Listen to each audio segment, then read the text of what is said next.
Jungle.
Bonsoir à tous, belle bonsoir à tout le monde, j'espère que vous allez bien.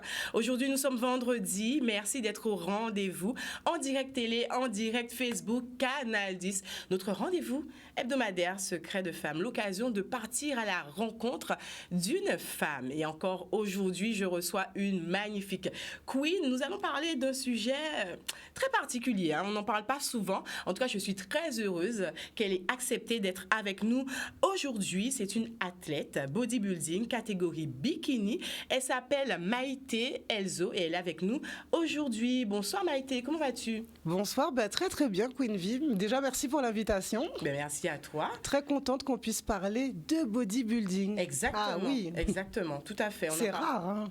On est d'accord. Complètement. Le bodybuilding au féminin, c'est rare. En tout cas, tu mets en avant, on va dire, ce sport au travers de tes réseaux sociaux. En tout cas, moi, j'ai vu ton évolution au fur et à mesure. Et là, tu es parti pour de très belles aventures. Et tu es avec nous aujourd'hui pour nous parler de ça, pour nous parler de ton parcours qui est vraiment inspirant. Une sportive depuis déjà quelques années, hein, on peut dire ça?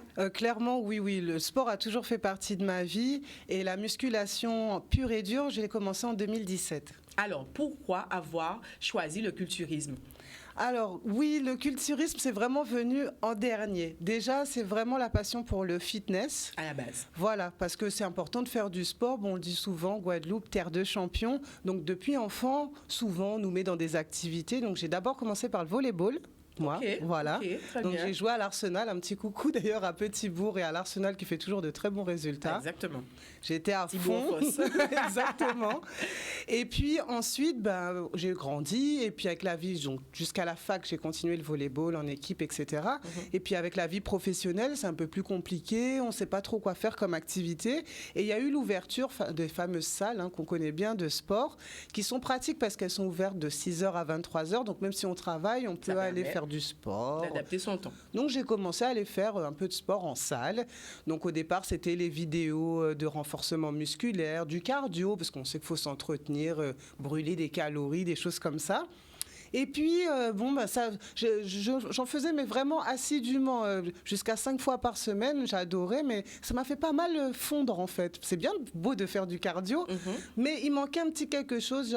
Je me disais, il fallait quand même que je sois plus forte, que je aussi définisse un peu mieux ma silhouette. Donc c'était déjà un constat personnel. Tu voulais simplement travailler sur ta silhouette, améliorer, regarder ce qui fonctionne pour toi. Pas améliorer, mais plutôt aller plus loin. Pas seulement brûler des calories, dépenser de l'énergie. Je voulais vraiment me sentir forte, en fait. Donc, il fallait faire du muscle. C'est ça. Donc, aussi bien on va muscler son corps, finalement, ça muscle beaucoup la tête. Mais ça, on y reviendra. Parce ça travaille le mental. Vraiment.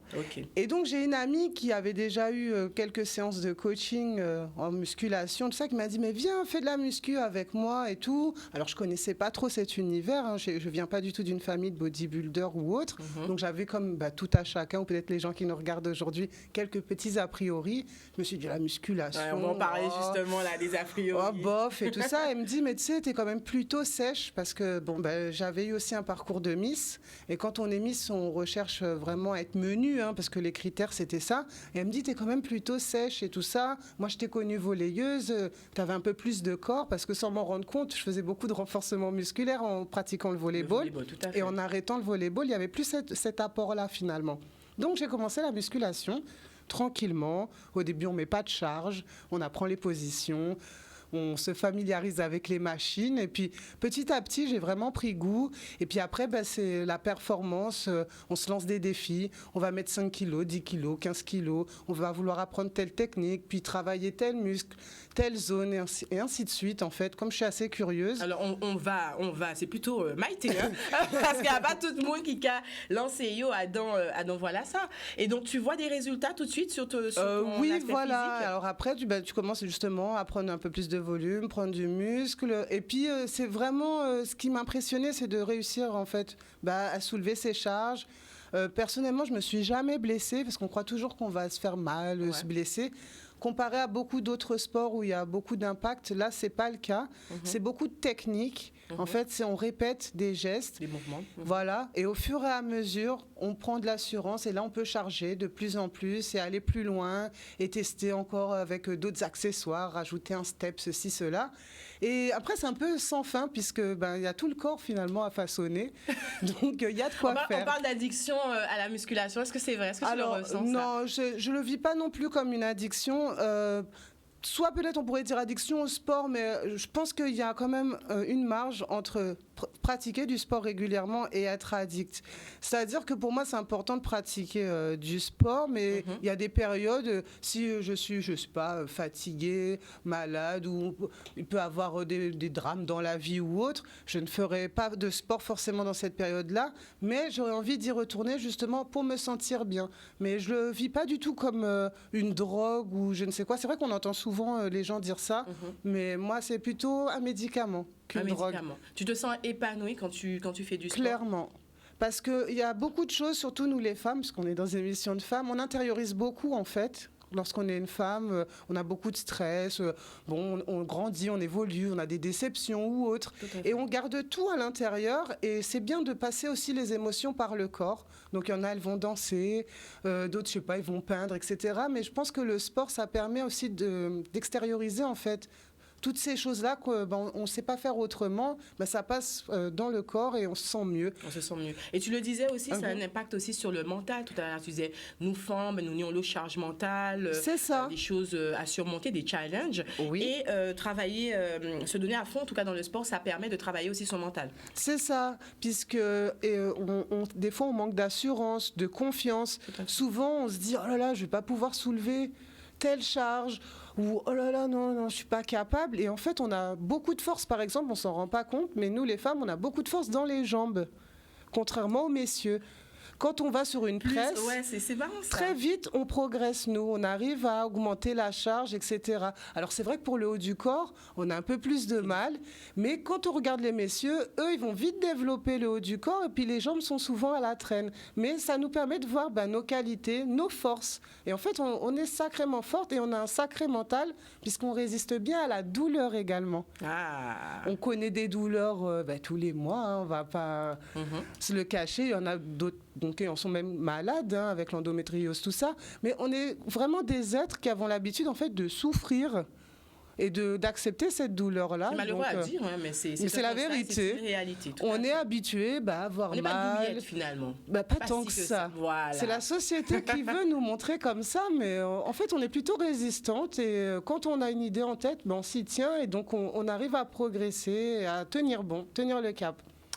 Le bodybuilding n'est pas seulement une affaire d'hommes et les femmes se sont-elles aussi faites une place dans ce milieu pourtant très masculin. Est-ce que tu es d'accord avec ça? Est-ce que aujourd'hui, en 2021, tu peux dire que 2022, oui. Tu peux dire que les choses ont évolué ou tu fais toujours le même constat? Alors très masculin? Oui et non, puisqu'il y a toujours eu des femmes en fait dans le bodybuilding. On a de très nombreuses athlètes féminines qui sont pas forcément connues d'ailleurs, qui mériteraient d'être connues et elles datent pas de 2020 ou 2021, elles ont fait des carrières depuis plus de 20 ans et elles sont même des fois reconnues à l'international et peut-être même pas chez nous. Donc en fait, les femmes ont toujours fait partie de cet univers du bodybuilding. Simplement, peut-être elles avaient un peu moins de visibilité ou on les rejetait, même, j'ai même envie de dire ça. Oui, tout à fait. Puisque au départ, dans le bodybuilding, c'est vrai qu'il y avait plutôt que les grosses catégories. Donc quand je dis grosses catégories, c'est vraiment impressionnante. très volumineuses. On se rappelle hein, des voilà, carrures, assez semblables aux hommes finalement. Exactement. Donc c'est vrai que finalement on oubliait peut-être leur féminité, on le disait, bon, c'est des femmes à part, mais elles ont toujours été là. Et, c'est intéressant ce que tu dis. Hein. Mais depuis qu'il y a des nouvelles catégories, donc là c'est plus aux alentours des années 2015-2017, donc la catégorie à laquelle j'appartiens, bikini, qui a été vraiment lancée en France et d'ailleurs chez nous aussi. Là on commence à se dire, ah, mais finalement c'est un sport plus féminin. Et d'ailleurs les critères dans le bodybuilding aussi ont évolué. Alors justement, parlons-en des critères. Alors qu'est-ce que la catégorie bikini? Par exemple, toi tu es athlète bodybuilding bikini. Quelle est cette catégorie? Qu'est-ce qu'on peut en dire? Alors dans le bodybuilding, effectivement, il y a plusieurs catégories. Donc la première catégorie, c'est pas en termes de meilleur ou pas. Hein. Je parle vraiment, c'est proportionnel en fait. Il y a bikini, donc en fait il faut être donc musclé, très défini, mais j'ai envie de dire plus petit volume. C'est les plus petits volumes. Ensuite, il y a la catégorie wellness. C'est la catégorie d'ailleurs la plus populaire chez les femmes dans le monde. C'est pas bikini, c'est l'intermédiaire où là elles sont plus volumineuses. Elles sont très féminines toujours, talons, bijoux, maquillage, maillot de bain, mais elles sont plus volumineuses. Au niveau des cuisses et des muscles, les muscles sont encore plus volumineux et plus apparents. Ils sont moins menus en fait. Okay. Et ensuite, ça continue. Il y a figure. Donc là, on arrive vraiment à, comme son nom l'indique, quelque chose de très démonstratif. Là, elles n'ont plus de talons, puisque les poses qu'elles doivent présenter, et vu leur gabarit, se font pieds nus, mais elles restent en bikini et très féminines aussi, maquillage, bijoux. Et après, on arrive donc à la très grosse catégorie bodybuilding. Et là, c'est les gros volumes, comme on retrouve généralement chez les hommes. D'accord. Alors, pourquoi...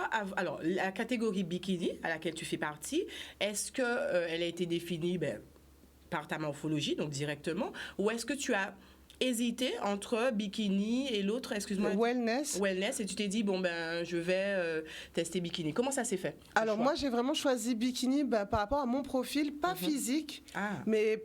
Parce qu'on peut, le corps, il est malléable en fait. Si j'avais choisi d'aller en wellness, j'aurais suivi une préparation physique pour avoir les volumes attendus en wellness. D'accord.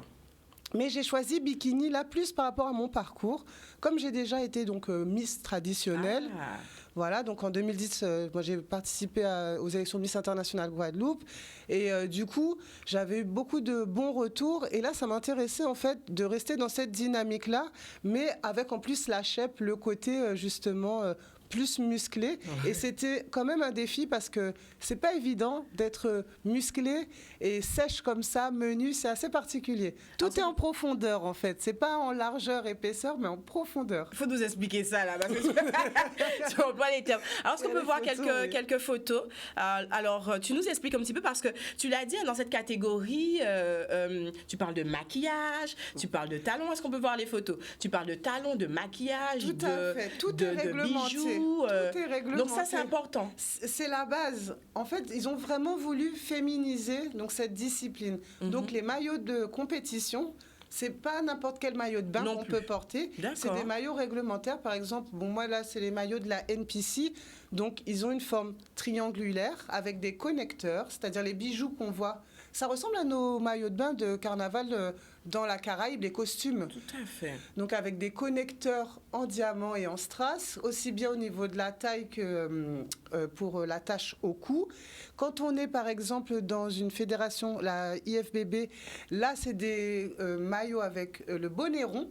C'est un petit peu comme les soutiens-gorge, il y a plusieurs formes. Et en fait, c'est pour dévoiler en fait, plusieurs choses différentes du corps et chaque catégorie attend de voir telle ou telle chose. Donc même le maillot est étudié pour mettre Ils sont faits main, c'est des maillots de bain réglementaires. Quand tu concours à la NPC, tu dois avoir un maillot de bain triangle. Si tu es en IFBB, un maillot de bain rond. On ne peut pas aller avec... c'est même pas un maillot de bain, d'ailleurs, je fais moi-même le lapsus. C'est des maillots de compétition. On ne peut pas aller avec son maillot de bain en compétition. Parce que souvent, les gens me disent... Oui, tu mets n'importe quel maillot. Ce qui compte, c'est le physique. Non. Non, ça fait partie. Les bijoux aussi sont réglementés. Donc, on doit avoir des boucles d'oreilles, des bracelets, bagues. On n'a pas le droit au collier parce que ça cache, en fait... tout le port de cou, les épaules, ils ont besoin de les voir parce qu'il y a plein de petits muscles qu'on découvre quand on fait du bodybuilding. Le corps humain a vraiment beaucoup de richesses et souvent, il est recouvert parce qu'on aime tous bien manger, des fois un peu trop salé, trop gras, tout ça. Donc, on fait de l'eau, on a du gras, etc. Donc, on ne voit pas, mais on a vraiment tous le même corps. Et quand on le travaille, il y a plein de petites choses qui ressortent en fait et qu'on découvre. Par exemple, on a les abdominaux et près des abdominaux, on a ce qu'on appelle la dentelle, le dentelé. Donc, c'est pas les côtes ou la maigreur, en fait. C'est simplement quand on est musclé, on découvre qu'on a des petits stries, là, des choses. Voilà. Et c'est toute une science, tu en parles avec beaucoup de passion. C'est toute une science du corps humain. Je pense que pour tous ceux qui aiment ça, ils ont de quoi faire et beaucoup à apprendre. C'est pour ça qu'il existe même des études. Toutes les personnes, par exemple, qui sont à l'université de en STAPS, ils apprennent vraiment toutes ces petites clés du corps humain. Et le bodybuilding, c'est ça en fait, c'est chercher à dévoiler toutes ces choses-là et répondre donc aux critères. Et ce qu'on appelle la shape. La perfection. Est-ce qu'on peut parler de perfection? Alors, c'est pas du tout de la perfection, puisque après tout, toutes les femmes sont belles, tous les corps sont beaux. Mais il y a des critères, tout simplement. Et on cherche à répondre à certains critères. Mais je ne parlerai pas de perfection. Non, on ne va pas aller jusque-là. Tout le monde n'aime pas forcément être musclé et il n'y a pas que les corps musclés qui sont beaux. Tout à fait, je suis d'accord avec ça. On est Alors d'accord. Maïté, comment ton entourage a vécu ton parcours? Est-ce que tu as été encouragée ou est-ce que, parce qu'on parlait de clichés, monde qui a dit, ça pas un sport à forme, c'est un sport à norme, madame là, ça si fait bodybuilding qui est trop musclé. Comment ton entourage a Alors, vécu? surpris forcément, parce que... déjà, quand j'avais fait Miss, ça avait un peu étonné, puisque j'ai toujours été sportive, très naturelle. On me disait, mais pourquoi tu veux faire Miss? Là, j'avais d'autres objectifs par rapport à ça. Enfin, on peut le dire, mais je voulais travailler dans les médias, justement. Et j'ai remarqué qu'en Guadeloupe, c'était important d'avoir cette reconnaissance-là. Et ça a fonctionné, d'ailleurs. On m'a donné mes premières opportunités après ces élections. Donc... voilà pourquoi j'avais fait Miss et puis ça m'avait permis de voyager, rencontrer du monde puisque j'avais choisi les concours internationaux. Mais là, tout le monde m'a dit t'as déjà la trentaine, t'as déjà fait Miss, t'as déjà quand même une carrière professionnelle, on te connaît comme journaliste animatrice, tout ça. Pourquoi faire de la musculation, quoi? Ils étaient étonnés et j'ai dit simplement parce que ça fait des années que maintenant je pratique le fitness. Plus qu'assidûment, je suis passionnée et j'ai envie de me challenger. D'aller plus loin. Voilà, pouvoir faire de la compétition, être jugée aussi par des spécialistes, c'est important. En plus, c'est à l'international, donc c'est quand même intéressant de sortir de chez soi, de voir un petit peu ce qu'on vaut et puis représenter la Guadeloupe, ça m'a toujours plu, donc c'était une occasion supplémentaire. Quand tu dis être jugée par les autres, ça, le regard des autres, tu es au clair avec ça? Ne te fait pas peur? Je pense que quand on fait ce genre de discipline, il ne faut pas être là-dessus parce qu'effectivement, des préjugés, il y en a plein, des remarques désagréables aussi. Et c'est vrai que donc, l'entourage, pour revenir à la première question, était étonné. Mes parents, les premiers, oui, c'est quoi? Mon père, en plaisantant, me dit, tu veux faire quoi? Miss Muscle? Je comprends pas. T'as toujours aimé le sport, t'étais compétitrice, mais là, c'est pas forcément utile, tu te fais souffrir, tout ça. Et comment tu rassures dans ces cas-là ton entourage? Tu le prends sur la défensive, tu dis non, c'est cool, vraiment, c'est mon nouveau défi. Après, mon entourage me connaît quand même. Donc, ils ont regardé ça d'un œil assez surpris, un peu sceptique. Et puis, un peu comme toi et les autres sur Internet, ont suivi l'aventure et ont commencé à comprendre déjà que c'était ma passion, donc ils m'ont soutenue. Et ça, c'est de l'amour, comme je dis, puisque quand on voit que tes yeux brillent, que tu kiffes, en fait, tout simplement ce que tu fais, t'es animé, t'es épanoui. Tout à fait. Les gens, ils valident, ils sont à fond avec toi, puis ils commencent à s'intéresser aux critères, aux destinations. Et puis après, ils voient que tu fais des médailles, des podiums. Et ça a été la cerise sur le gâteau aussi, je pense, pour que l'acceptation. Donc au final, j'ai pu avoir du monde autour de moi et même mes amis. Tout le monde, finalement, comprend très, très bien. Et t'encourage. Et m'encourage. Maintenant, tout le monde est là. Allez, tu vas l'avoir, la carte pro. Ils sont à fond et ça fait super plaisir. Ou même mes parents, ils s'intéressent vraiment aux critères. Ils regardent quels sont les athlètes, le top 10 mondial. Parce qu'en fait, quand on se présente, souvent je montre le posing parce qu'il y a une manière de se présenter où on montre, en fait, il y a des positions avec des enchaînements. Et je vois que là, par exemple, ma mère, elle regarde tous les posings qu'il y a eu aux dernières grosses compétitions, Arnold ou Olympia. Elle me fait, ah ouais, le style est intéressant, nanani. Toi aussi, tes transitions, ceci, cela. Et ça, c'est sympa, en fait. Et j'ai réussi finalement à intéresser... à fédérer. Voilà, les gens, et finalement, fédérer un petit peu. Alors, à contrario, c'est plus les hommes qui ont plus du mal, en fait, avec ça. Ça, c'est intéressant. Voilà, parce que c'est les premiers qui vont me dire, bah, Maïté, franchement, t'étais super avant, tu vas chercher quoi? Parce qu'ils avaient un peu peur du résultat final. Ils se sont dit, mais tu vas être trop musclée, tu vas devenir masculine. Quelque chose qui revient assez souvent aussi. On m'a dit que je vais avoir les fesses carrées, parce qu'on sait qu'on est dans une génération où apparemment la fesse est très importante, n'est-ce pas? On les montre beaucoup dans nos régions, puisqu'on est souvent en maillot de bain, etc., effectivement.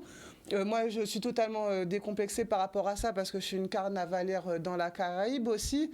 Donc, je suis souvent en bikini. Enfin, j'ai pas de gêne à ce niveau-là. Je pense qu'on a vraiment une force en plus parce que quand je regarde, par exemple, des compétitrices européennes, elles, le défi, c'est d'arriver à être sur scène en maillot de bain. Alors qu'elles travaillent comme des acharnées à la salle, elles ont une force mentale, mais elles peuvent perdre tous leurs moyens juste pour être en maillot de bain sur scène. Alors que nous, bon, vu notre culture, nos activités avec le carnaval, on a l'habitude d'être costumés, d'être dénudés. Donc voilà. Ça passe crème. Ça passe crème. Au contraire, on est à l'aise, on aime bien. On est quand même un peuple de show et on le fait bien. Je pense que c'est pour ça aussi les médailles, tout ça, ça doit être la petite touche caribéenne. La petite touche caribéenne. Non, on va pas dire un petit peu. C'est la touche caribéenne. Qui fait la différence. Mais voilà, donc on avait peur que, au niveau des hommes, c'est ça. Que mon corps se masculinise. Et j'ai dit, mais non. Avant d'avoir, effectivement, si on regarde les compétitrices d'autres catégories, oui, quand une fesse est très musclée, elle est beaucoup moins arrondie, puisque l'arrondi, c'est de l'eau, de la graisse, on le sait. Mais avant qu'une fesse soit carrée, je crois que les gens ne se rendent pas bien compte du travail qu'il faut pour avoir une fesse aussi musclée pour qu'elle ne soit plus ronde. Donc, dans ma catégorie, de toute façon, les critères, c'est ça. Il faut rester féminine. Donc, il ne faut pas être trop veineuse. Il ne faut pas être trop striée également. Il faut avoir toujours les fesses rondes. C'est des vrais critères, en fait. Les épaules rondes, mais pas trop développées ni trop larges. C'est vraiment la catégorie, pour moi, girly. Oh, c'est mignon ça, j'aime beaucoup. Et c'est pour ça que je l'ai choisi. La catégorie girly. Alors finalement, tu dis, hein, tu te heurtes un petit peu à ces réticences au niveau de la gente masculine. Mais là, quand même, ton parcours, est-ce que tu as déjà des retours? Est-ce que finalement, finalement... Ils me félicitent. Il y avait quand même des réticents qui continuent à dire que bon, ils préfèrent le physique de la femme plus classique, pulpeuse, avec des rondes. Formes. Chez nous, sous nos latitudes, on aime les formes, on aime la rondeur, et tant mieux d'ailleurs. C'est sûr qu'on n'est pas pour la maigreur ou trop de muscles. Mais comme je suis quand même une femme plutôt féminine et que je n'ai pas... Mon corps c'est musclé, mais c'est pas non plus... je ne suis pas devenue un homme. Donc, comme ça, la mentalité a quand même bien évolué. Mais c'est pas tellement tant à ce à quoi ressemble mon corps, c'est plus maintenant, j'ai encore un exemple tout frais hier à la salle. Quand tu es en tenue de sport, j'ai les épaules bien développées, etc. Donc je faisais des tractions, parce que oui, je fais des tractions, mais avec la machine guidée. Donc je fais mes tractions tranquillement. Et là, il y a un jeune homme qui me regarde. Et puis quand j'ai terminé mes tractions, il me dit c'est bien exécuté, mais ça donne quoi au poids de corps? Donc en fait, maintenant, les garçons, ils veulent me tester. Carrément. Comme je suis musclée, ils ont besoin de vérifier si c'est la machine. En fait, il y a toujours ce truc de compétition. De se dire non, c'est pas possible. La fille, elle peut pas faire ça. C'est parce qu'il y a une machine guidée. Et en fait, voilà, je trouve que les mentalités, c'était la journée de la femme, on est toujours au mois de mars, ça bouge pas. Dès que c'est une femme, finalement, qui va faire un exploit sportif, il y aura toujours une raison. Ah, c'est parce que c'est la machine. Ah, c'est parce que c'est son chéri qui l'entraîne. Ah, ça prend quelque chose. Voilà. Et il y a beaucoup aussi, bien sûr, de stéréotypes par rapport à tout ce qui est dopage. On le disait au début, c'est vrai que le bodybuilding en tant que sport, le culturisme, on en a des a priori, on en a des clichés, comme on dit. C'est dopage, c'est gonflette. Bien sûr, il y a des accidents tous les ans. Dans tous les sports, il y a des tricheurs, j'ai envie de vous dire, mais pas que. Donc, il faut respecter aussi tous les athlètes naturels, ceux qui se donnent vraiment du mal. Et il n'y a pas de miracle en fait. Le sport, c'est vraiment l'alimentation et la pratique sportive. Ça marche et sur tout le monde. Tout le monde a des abdos, recouverts ou pas, mais tout le monde est constitué de la même manière. Donc si on fait le travail, on a l'alimentation qui suit, on a les résultats. Et je crois que c'est ce qui me plaît le plus finalement dans le sport. C'est bien un des seuls endroits où le travail paye systématiquement. Et on le voit. Oui, on s'accroche, en 1 mois ça bouge, 2 mois c'est pas mal, 3e mois on a déjà atteint un objectif. Ce que j'aime bien avec toi, c'est que même sur les réseaux, tu motives, toujours avec le sourire, voilà, on sent la passionnée derrière. Alors on va faire un petit tour du côté du Facebook, parce qu'on a déjà des réactions jaconettes. Alors Yvan Franck, coucou Yvan qui nous dit, mais c'est un sport de compétition très fermé car on n'est pas à l'abri du dopage, tu vois, hein, ça revient encore ce cliché. Il y a toujours des tricheurs, comme je dis, dans toutes les disciplines, mais ce n'est pas pour ceux par exemple qui auraient peur de se lancer dans la compétition en se disant mais si je me dope pas je pourrais pas faire ça, c'est faux. C'est faux. C'est pas systématique et de toute façon de plus en plus de fédérations imposent des tests urinaires, sanguins et j'ai même vu une fédération qui faisait le détecteur de mensonges. Carrément. Parce que c'est vraiment un sport qui a été entaché par tous ces scandales autour du dopage et qui a vraiment envie d'avoir une autre image. Et plus de respect parce que c'est tellement de travail. Beaucoup de travail, justement, on va en parler tout à l'heure de ton travail, même au quotidien. Yvan qui continue, qui nous dit, on vous sent vraiment passionné, on l'a dit, tu es une passionnée, c'est ce qu'on aime chez toi. Kitoun Sripien, coucou Kitoun, qui nous dit très passionnée, elle parle avec amour de son sport, on peut très bien faire de la muscu en tant que femme sans aller à l'extrême, nous dit Yvan. Tout à fait. On appelle ça du renforcement musculaire. De toute façon, moi, je pense que tout à chacun devrait pratiquer un peu de renforcement musculaire, ne serait-ce que pour porter son enfant quand il fait plus de 10 kilos. C'est comme une haltère, hein, sans vouloir... les mamans, il faut avoir des dos solides. Ah non, mais ça, ce que tu dis là, c'est très vrai, parce que c'est tout dos. Toutes les mamans souffrent du dos, les femmes enceintes, etc. Donc, on travaille les lombaires, on se renforce, n'est-ce pas? Les bras également, les packs d'eau, les courses. Il faut être capable de les porter. Les bouteilles de gaz, pour ceux qui sont encore à bouteilles de gaz, etc. Mais ça, Mathis, on a qui dit comme ça, oui, mais le chéri va faire ça. Si, il y a un chéri. Et c'est pas systématique. Et même des fois, quand il y en a un, c'est peut-être pas forcément les mêmes heures où on va faire les courses et le mari est là. Enfin, voilà. Je pense que pour être épanoui au quotidien, il faut pouvoir faire ses affaires soi-même. Exactement. Et il faut un corps solide pour ça aussi. Tout à fait. Tu parlais de mental. Qu'est-ce que le culturisme t'a apporté en termes de mindset? Alors vraiment, l'abnégation, carrément. Parce que quand on fait de la compétition, alors c'est peut-être, en tout cas pour moi, mais je pense pour beaucoup d'athlètes, la partie la plus difficile, c'est pas tant la musculation, c'est la fameuse diète. Alors, en tant qu'antillaise, être à la diète, c'est quand même compliqué. Parce qu'on aime tous bien manger, n'est-ce pas, se faire plaisir. On a un rapport très particulier à la nourriture. Et ça, c'est tout le monde, en fait. Parce que la nourriture, ça fait plaisir, ça console, etc. Puis là, du jour au lendemain, on dit, ah non, il va falloir manger du riz blanc, il n'y a plus de sauce. Par exemple, je ne mangeais jamais de riz blanc, moi. Il y a toujours une petite sauce, quelque chose. Voilà. Du blanc de poulet, c'est fini la cuisse de poulet grillée. Qu'est-ce qu'on aime dans la cuisse de poulet grillée? La petite peau croquante dessus, n'est-ce pas? Mais oui. Eh bien, il y a plus de peau, voilà. Et donc, c'est se mettre à la diète comme ça. Donc, c'est-à-dire, en fait, avoir finalement un régime alimentaire ultra équilibré, on va dire ça comme ça, et s'y tenir. Et au final, on trouve d'autres astuces. Ok, on met pas d'huile, on n'a pas de peau, mais on va épicer. Nous, notre force, c'est qu'on a toutes sortes d'épices, on sait bien cuisiner.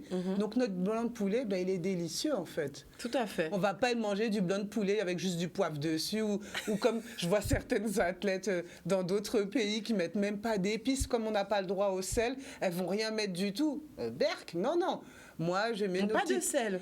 Non, alors par contre, le sel, il est quand même à doser parce qu'on sait, même pour la rétention d'eau, par exemple, le sel, et ça nous joue tous des tours dans la vie de tous les jours, mais c'est vrai qu'on aime bien saler, mais il faut vraiment se calmer sur le sel. C'est pour ça qu'on a aussi beaucoup de problèmes d'hypertension, etc.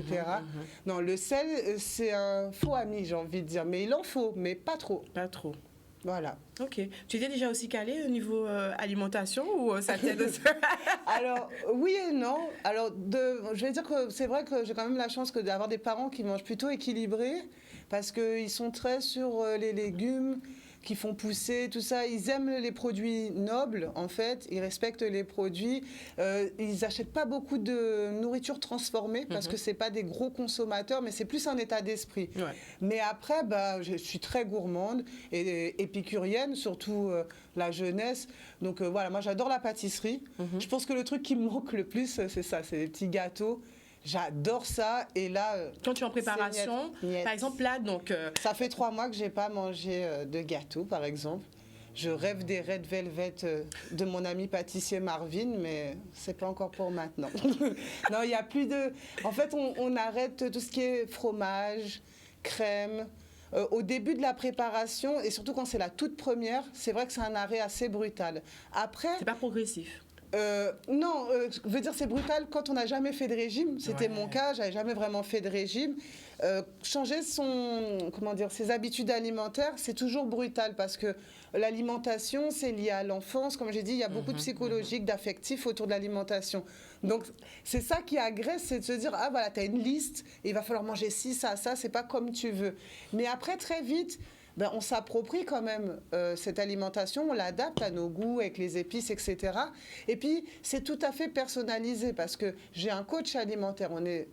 Quand on fait des choses comme ça, il faut être encadré, accompagné de professionnels. Ça, c'est obligatoire. C'est pas un choix que tu as fait pour évoluer. Non, pour moi, en tout cas, ça l'était. C'est comme, par exemple, n'importe qui veut faire un régime. Je dirais toujours aller voir une nutritionniste, un diététicien. Faites-vous accompagner. On ne peut pas s'inventer des connaissances, en fait. On croit savoir, des fois, je vais manger que de l'ananas, c'est diurétique. J'ai déjà vu ça, des gens qui mangent de l'ananas toute la journée. Non. Et c'est toute une science, il y a des gens qui passent quand même des années d'études pour pouvoir maîtriser ces Donc il ne faut pas hésiter. Il faut se faire accompagner et comme ça c'est personnalisé, on vous pose les questions, on regarde comment vous avez l'habitude de manger et on adapte. Et après, petit à petit, on réintègre des choses, puisque là j'enchaîne les compétitions, donc c'est plus aussi strict que par exemple ma toute première compétition au mois de septembre. Voilà. Et des fois, si on peut même... L'alimentation, c'est vrai, on joue avec. Là, je voyais ça encore sur Internet.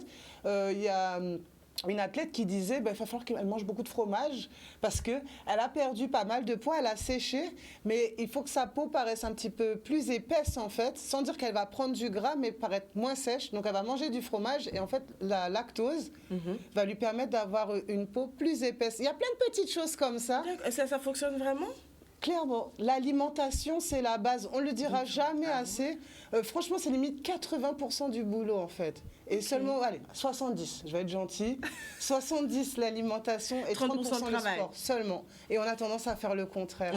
On va se défoncer, entre guillemets, à la salle. Et après, dès qu'on a fini, poulet frites. Et c'est fini. On m'a été...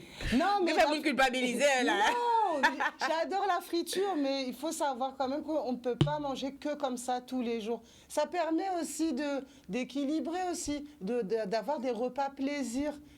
On ne peut pas être que dans le plaisir non plus. Manger sain, ce n'est pas non plus une torture. Mais il y a peut-être, je ne sais pas, comme peut-être dans le temps, nos familles ont manqué, etc., on a tendance à tout vouloir. Maintenant, c'est tout le temps le restaurant, les bons vins, le champagne, tout ça. Il faut quand même essayer de garder toutes ces bonnes denrées, mais pour des occasions spéciales. Et tous les jours, c'est pas la fête quand même. Ah. Mais on a tendance à être comme ça, hein, moi la première, mais ça permet de revoir un petit peu ses idées. Ses habitudes. Et puis apprécier. Alors, juste valeur aussi, les choses. Les choses. Alors, Yvan qui nous demande, est-ce que d'un côté, cela ne vous rend pas esclave de trier constamment les aliments, les peser, etc., car vous devez vous priver de ce que vous aimez manger? Alors non, pas du tout esclave, parce qu'en fait, on fait un rééquilibrage alimentaire, donc ça devient notre façon de manger. On n'a plus du tout les mêmes envies et on a conscience, comme j'aime dire, de ce qu'on s'envoie. Par exemple, je vais dans une boulangerie aujourd'hui, je regarde les soi-disant plats healthy. Alors, c'était une pizza. Donc, déjà, la pâte à pizza, bof, c'est du pain. Bon, bof. Saumon, on se dit, oh, ça va, c'est du poisson. Sauf que le saumon, c'est un poisson gras. Du fromage fondu, donc recouche de gras et tout. Je me dis, mais non, c'est pas bon. Alors que peut-être, il y a quelques années, je me suis dit, en fait, notre vision des aliments, tout ça, ça évolue.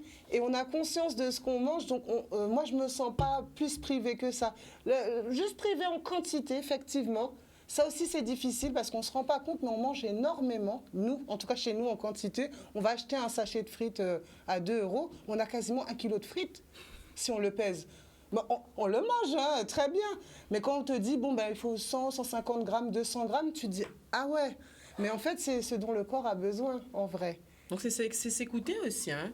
Apprendre à connaître son corps, apprendre à... C'est un vrai rééquilibrage.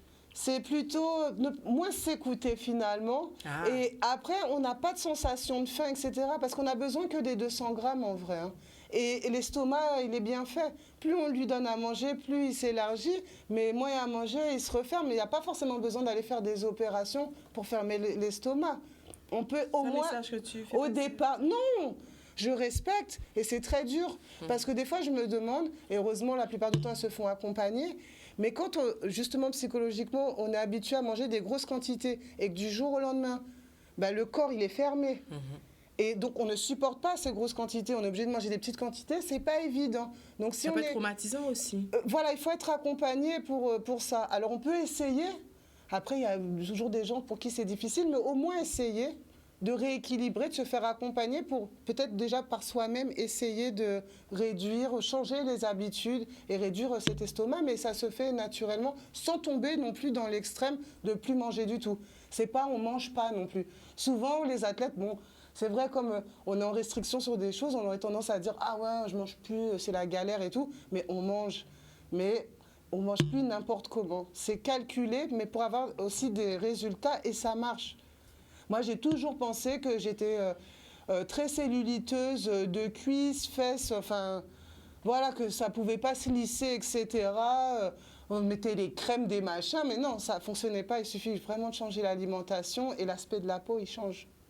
Tout simplement. Tu donnes envie de se pencher. Non, mais c'est pas des blagues, c'est réel. C'est vraiment. réel. Et c'est vraiment ce qui me plaît dans ce sport, c'est qu'on voit que quand on maîtrise l'alimentation et qu'on se bouge un petit peu, eh ben, on peut avoir tout simplement son poids de forme, sans parler du côté esthétique. Parce que finalement, le bodybuilding, notre recherche, c'est pas d'avoir des tablettes, des gros muscles. C'est pas quelque chose d'esthétique, c'est vraiment le mental. En fait, on a envie de réussir le processus. On a envie d'arriver au bout, dans le sens qu'on a tenu nos petites habitudes alimentaires, on a fait les exercices et ça a payé.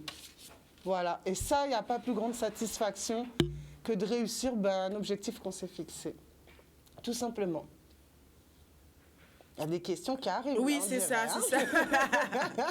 Alors, je vais essayer de lire. Qu'en est-il du débat cétogène, du sucre comme source de gras et de prise de poids? Tu parlais du saumon et du gras du fromage. Alors, c'est quelqu'un qui s'y connaît peut-être. Hein, oui. Moi, je ne suis pas du tout extrémiste. Je n'irai jamais dire mangez ceci, ne mangez pas cela. C'est vraiment, ça dépend de l'individu, ça dépend de sa santé. Voilà, il faut toujours avoir des spécialistes parce qu'on va conseiller à quelqu'un, par exemple, d'arrêter le sel pour X ou Y raison, et une autre personne, il aura besoin de plus de doses de sel pour X ou Y raison. Pour moi, il n'y a pas d'aliments à bannir ou de choses à ne pas faire. C'est vraiment équilibré. Rééquilibrer son alimentation juste pour être en bonne santé, en fait. Tout simplement. Tout simplement. Des fois, on dort mal, on récupère mal, on a des douleurs, plein de choses. C'est juste l'alimentation. Parce qu'on a certaines mauvaises habitudes, on ne se rend pas compte, mais voilà, en arrêtant, je ne sais pas, par exemple, de boire du café ou de prendre des excitants le soir. Je dis n'importe quoi, hein, mais c'est vraiment des fois juste toujours dans l'alimentation. Quand on modifie des petites choses, eh bien, ça nous change la vie, tout simplement. Par exemple, je dors très bien. J'ai aucun problème d'insomnie. Moi, après mes séances de sport, etc., je dors comme un bébé. Hein. Je n'ai pas besoin de somnifères ou je ne sais quoi. Comme un bébé. Comme un bébé. Alors Maïté, pour toutes les personnes qui rejoignent l'émission, nous arrivons quasiment à la fin. Mais Maïté est athlète bodybuilding en catégorie bikini. Alors Maïté, ton parcours, on sait que tu as, enfin moi on sait, mais pas tout le monde qui savent, que tu as déjà remporté quand même des prix. Alors oui, dis-nous. Surprise. Voilà. Alors, depuis que tu as commencé, quelles sont les compétitions auxquelles tu as participé et surtout quels en a été les résultats? C'est vrai que maintenant, je suis quand même agréablement surprise, mais j'ai déjà un petit palmarès. Donc, j'ai participé en octobre à une compétition internationale, le Grand Open de Santo Domingo. C'était ma toute première compétition et je suis arrivée 5e, donc j'étais dans le top 5. Donc ça m'a encouragée à continuer. Ensuite, je suis allée, j'ai voulu tester plusieurs fédérations aussi pour choisir la mienne. Donc ça, c'était avec la IFBB. Après, je suis allée à la compétition de la WABA, donc à Paris, l'Open de Saint-Prix. Et ben là, j'ai carrément remporté dans ma catégorie. Je suis arrivée première, j'ai remporté cet Open. Donc là, ça m'a paru... Fierté de ouf. Ouais, c'était juste hallucinant. Et donc, c'était évident qu'il fallait que je continue. Ensuite, on m'a proposé, donc, suite à cette victoire-là, de participer avec la IBFA donc, à carrément le championnat du monde en Italie. Je suis arrivée 2e, donc je suis vice-championne du monde IBFA aussi dans ma catégorie bikini. Bravo. Et merci. Et après, j'ai connu encore une autre fédération qui m'a vraiment fait de l'œil. C'est la fameuse NPC, donc la fédération américaine qui avait ouvert en France très récemment. Donc je crois que ça fait 1 an qu'il y a NPC France, donc c'est un peu partout dans le monde, mais il n'y avait pas encore, et maintenant il y a la NPC France. Donc j'ai participé, là on est obligé de faire 2 compétitions, une régionale et la Pro Qualifier, en gros on va dire la grande finale. Donc à la régionale je suis arrivée 3e, donc encore un podium. Et c'était la semaine juste après, j'ai fait la grande finale, et là je suis arrivée 2e. Donc, je suis obligée de continuer. Oui, je suis obligée de continuer. Oui, parce qu'il faut essayer d'arriver première. Alors. Et à la NPC, d'ailleurs, il y a le Grand Prix caribéen la semaine prochaine. Donc là, tu es en pleine préparation. C'est sa fin de prépa même. C'est pour ça qu'on est super contente que tu sois là, parce que merci pour l'invitation. C'est un peu occupé tout ça, mais ça me fait tellement plaisir de pouvoir partager ça avec vous. Et effectivement, donc, je vais aller aux Bermudes. Puisque donc, le samedi 26, c'est le Grand Prix caribéen et j'espère faire une place, on croise les doigts. Alors tu pars avec vraiment cet état d'esprit Vraiment, oui, ouais. Je suis compétitrice, franchement je travaillais dur pour. Après ça reste une compétition bien sûr, mais je pense que tous les bodybuilders et tous les sportifs sont comme ça, on part quand même avec la gagne. On a envie, on y croit en tout cas jusqu'au bout. On y croit jusqu'au bout. Et puis là, il y a vraiment des choses au bout puisque... quelles sont les récompenses? Le Graal, ce serait d'obtenir donc ma carte professionnelle pour pouvoir être vraiment dans le circuit international avec toutes les plus grandes compétitrices internationales. Et qui sait peut-être faire en gros les Jeux Olympiques un jour du bodybuilding, enfin pour moi l'équivalent, Olympia, ou participer à des grandes compétitions aussi prestigieuses, par exemple que celle d'Arnold Schwarzenegger, Arnold donc, qui porte son nom, enfin voilà, mais c'est possible.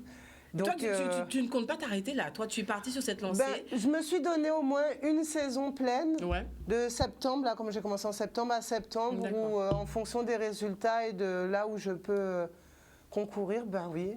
Le tout pour le tout, c'est une année spéciale bodybuilding et en fonction des résultats, oui, ça peut peut-être durer plus longtemps que prévu, effectivement. C'est ce qu'on te souhaite. Alors, la préparation se fait comment? Donne-nous une journée type de Maïté. Alors, pendant 3 mois, en gros, ce que j'ai fait, alors on s'entraîne quand même 6 fois par semaine. On a un seul jour de repos. Moi, j'ai choisi le dimanche, c'est sacré, on garde son dimanche. Donc, le matin, on a toujours notre diète, donc on a un petit déjeuner spécifique. On doit faire du cardio. Après, ça dépend aussi du physique de chacun, de l'âge, etc. Mais moi, je fais 1 heure de cardio, donc ça peut être vélo, etc. Moi, je fais de l'elliptique pendant 1 heure. De l'elliptique? Oui, alors c'est entre le vélo et le tapis de course. Vous savez, l'elliptique, parce que comme j'ai joué longtemps au volleyball, j'ai les genoux un peu fatigués, donc pas trop d'impact, vu que j'en fais vraiment tous les jours. Pour préserver mes genoux, je fais de l'elliptique, mais c'est très efficace. Voilà, on choisit vélo, elliptique, escalier, en tout cas on courir, de la marche. Enfin, la marche, il vaut mieux courir pour brûler plus de calories, mais donc on fait du cardio, moi je fais du cardio, donc pendant 1 heure. Après, je travaille les abdos. Voilà, donc bon, en ce moment, moi je fais quand même, parce qu'on me dit, des super abdos, je fais 200 abdos par jour, voilà, d'entraînement. Non, mais il faut le dire, c'est beaucoup de travail. Tout à fait, il faut le dire. Aujourd'hui, donc j'ai fait cardio, abdos et taille, donc avec un petit bâton, on travaille la taille. Voilà, bien sûr, j'ai un préparateur physique que je salue, Jean-Claude Rettel, qui m'accompagne, qui m'a fait un programme personnalisé. Ensuite, on déjeune. Et on doit faire une deuxième séance, cette fois-ci, de musculation pure, donc entre 1h30 et 2 heures. Et en fonction des jours, on travaille les zones. Donc il y a des séances comme on voit souvent sur Internet, bas du corps, le fameux leg day, donc où on travaille les jambes, les fessiers, ou le haut du corps, le dos, les épaules, en fonction des critères de sa catégorie. On axe le travail et comme ça, on étale sur toute la semaine, on alterne, un jour c'est en haut, en bas, en haut, en bas, et toujours en fil rouge ce fameux cardio. En tout cas, voilà mon programme d'entraînement. Et après, ça dépend vraiment du physique de chaque athlète, des objectifs, de l'état dans lequel il est au moment où il se lance dans sa préparation, etc. C'est tout à fait personnalisable. C'est pour ça qu'il faut vraiment les coachs. Donc je vous disais, j'ai Jean-Claude Rettel pour la préparation physique. Comme coach alimentaire, celui qui accompagne donc pour me guider pour l'alimentation, c'est Jean-Marc Claire. Et j'ai également une coach de posing pour tout ce qui est posing parce que ça ne s'improvise pas. Il y a des pauses réglementaires, il y a des transitions. Après, on apporte son style, on apporte sa touche, mais il y a une base tout de même à maîtriser, à connaître. Et c'est Barbara Ménage, qui est d'ailleurs, c'est une Guadeloupéenne qui vit à Paris, mais qui est une très grande athlète. Elle est 4e mondiale. Elle est arrivée 4e à Olympia encore cet été. Et je l'ai croisée ici en Guadeloupe pendant les grandes vacances quand elle faisait sa prépa, juste avant de s'envoler pour Olympia. Et d'elle-même, elle m'a proposé très gentiment. Elle a vu que j'étais motivée. Elle m'a dit, si tu veux, on va faire le coaching ensemble. Et voilà, une belle association de solidarité entre femmes, justement, parce que c'est Secret de Femmes. Et ça lui faisait plaisir, en fait. Et elle aimerait qu'il y ait plus de Guadeloupéennes, justement, qui suivent un petit peu son parcours, qui se lancent. On peut vraiment se démarquer, faire du score. On a beaucoup, beaucoup de potentiel. Ce n'est pas des blagues, terre de champion, mais terre de championne aussi. Oui. Alors, est-ce que tu peux nous montrer un petit truc de posing, là? Ouais, c'est possible, allez, ouais. Ah, oui. En plus, je transpire déjà. Vous voyez, le corps, il est en cardio tout le temps. Donc, en fait, je ne sais pas où il faut se mettre. Juste au milieu, ouais. Là, voilà, parfait. D'accord. Donc, il y a 4 positions. On va faire la première, celle qu'on fait de face. Donc, quand on marche, il y a les talons, etc. Donc, ça, c'est pratique d'avoir été mise pour avoir une belle démarche. Mais, oui. Donc, voilà une première position, en fait. Boum. Donc, qu'est-ce qu'on monte? On voit donc l'achète des cuisses, les épaules, voilà une première. Ensuite, on fait des petites transitions pour passer à la back pose, parce qu'il faut montrer l'arrière. Voilà la back pose. Ok. Hop, on revient, etc. Donc, chaque pose permet de voir... De dévoiler notre chef, une partie du corps. Les épaules, la taille, les abdos, les cuisses, les fessiers. Vraiment, le corps, il est scruté à 100%. C'est bon, c'est bon. Ok, super. On m'entendait, c'est ça? Oui, moi je pense, ou peut-être. On nous dit sexy Maïté. Ah, c'est gentil. Alors, vas-y, on t'en prie. Alors, on dit, il faut plus de femmes. On nous dit, Jimmy Kamagouva qui nous dit, il faut plus de femmes. Est-ce que tu penses que ça manque? Tu disais tout à l'heure là, elle incitait ta coach à qu'il y ait plus de Guadeloupéennes. Moi, en tout cas, j'ai vraiment envie de faire le travail dans ce sens-là. Justement, au retour de cette compétition, je compte justement soit monter une association. On parle souvent avec les autres athlètes en salle et surtout essayer de, un peu avec mon expérience maintenant, et motiver, aider, accompagner les autres femmes qui auraient envie de se lancer parce que oui, c'est tout à fait possible. En tout cas, moi, c'est mon nouveau combat en tout cas. Je veux qu'il y ait plus de femmes, effectivement, guadeloupéennes, sur nos podiums. Ah oui, parce qu'on a vraiment le potentiel, on a toutes fait du sport, souvent enfants, de l'athlétisme, plein de sports très complets qui nous ont déjà fait en fait une sacrée base physique qu'il faut juste révéler à nouveau. Comme je dis, le corps, il a une mémoire, hein. Donc, on dit même après des simoun, on peut me demander. C'est ça. On change l'alimentation, on se met à la bonne pratique physique et on retrouve tout le monde à des abdos. Non, façon, parce que souvent, les gens disent « Ah, mais j'ai toujours été rond, ça va pas changer. » Non, c'est qu'on n'a jamais changé nos habitudes alimentaires. Puis aller en profondeur, peut-être. Voilà. On reste à la surface. Tous les abdos sont là, hein. C'est juste qu'ils sont recouverts. Et moi aussi, hein, après les fêtes, là, ils étaient bien recouverts aussi. Hein. On a du mal à te croire, Maïté. Hein. Alors, après les compétitions, il y a le fameux rebond parce qu'on va chercher une sèche. Mais après cette sèche, il faut faire quand même attention. Justement, il faut continuer à manger équilibré. Parce que sinon, on peut reprendre énormément de poids. C'est comme n'importe quel régime quand on dit l'effet yo-yo. L'effet yo-yo, c'est okay. Ah, bien sûr. Dès qu'on fait une diète, c'est comme un régime. Donc, si pendant des mois, tu manges comme ci, comme ça, tu te prives de plein de choses. Et puis, du jour au lendemain, tu envoies pizza, McDo, bip, c'est la catastrophe. Le corps, ça explose, puisque pendant des mois, il n'a pas reçu cette alimentation-là. Et là, tu lui envoies, il stocke. Il stocke.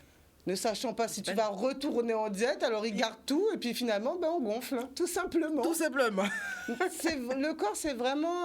c'est une science, mais il y a quelqu'un qui l'a dit tout à l'heure, là, c'est ce qu'a dit la Maïté. Il y a quelqu'un qui a dit, c'est une science. Qu'est-ce que c'est autre message là? C'est ça. Et du coup, on n'est plus du tout dans le côté superficiel de la pratique, mais on est tous, en fait, les passionnés de bodybuilding. Finalement, ce sont des passionnés du corps humain. Ouais. Et on essaye de se défier comme ça, en fait. Essayer de maîtriser les choses, comprendre son corps, le maîtriser et pousser les limites du corps, en fait, comme dans tous les sports. Quand on cherche à faire une performance, voilà. Non, mais franchement, tu parles avec beaucoup de passion. On refait un petit tour rapidement du côté du Facebook. Maïté, la musculation vous rajeunit de 10 années. C'est gentil, parce que là, je commence à monter, effectivement. C'est quelqu'un qui connaît mon âge, là, c'est sûr. Non, mais c'est sûr, effectivement, c'est important de pouvoir un peu maîtriser tout ça. En plus, moi, personnellement, j'ai même pas encore fait d'enfant, j'ai toujours dit ça, donc il faut quand même que je sois en forme. Je ne serai pas une jeune maman, donc il faut que je sois dynamique. Dynamique, enfin. Yvonne qui nous dit, une alimentation équilibrée aide à bien dormir. Ça, c'est vrai. En effet, ça fait partie d'une hygiène de vie quotidienne. Tu en as parlé.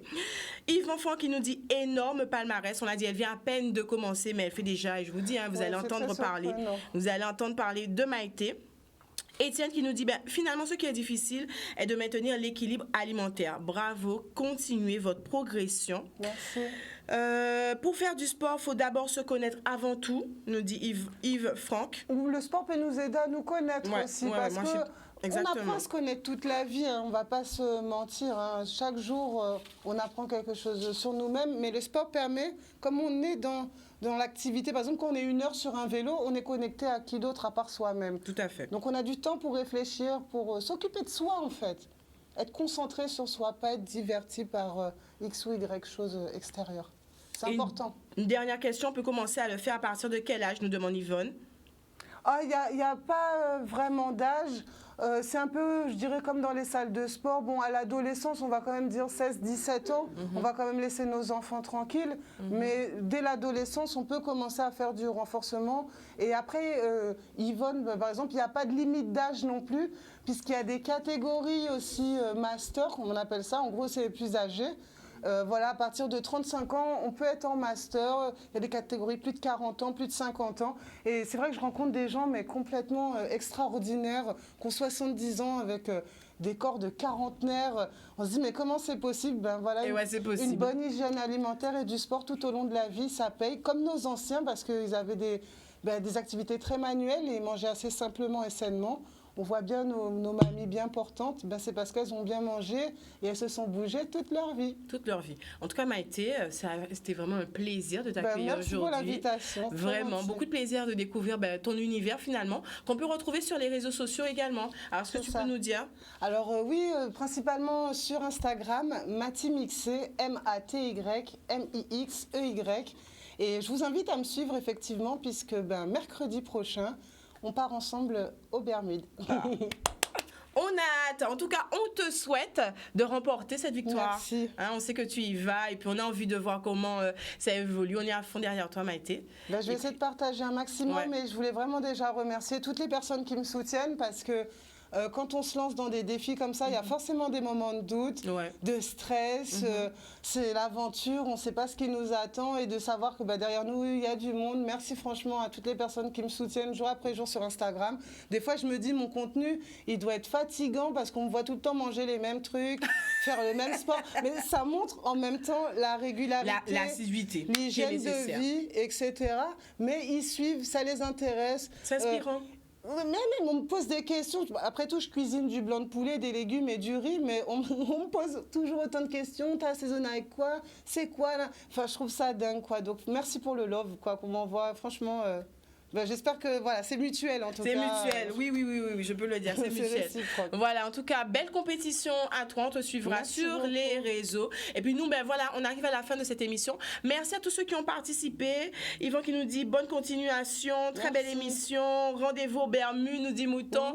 Lucide, on te souhaite de remporter cette victoire, nous dit Jimmy. Encore une fois, merci. Si les autres également sont suivis nous en télé là, on vous fait un gros coucou. Encore une fois, merci. Et nous, on se retrouve la semaine prochaine, mardi, le clin d'œil événement. Vendredi, secret de femme. Non, ce vendredi, c'est Woman Talk. Voilà, on fait une petite pause en secret de femme et on sera 3 au rendez-vous pour le Woman Talk. Je vous souhaite un excellent week-end et puis Zoja Kounet en cabouzote.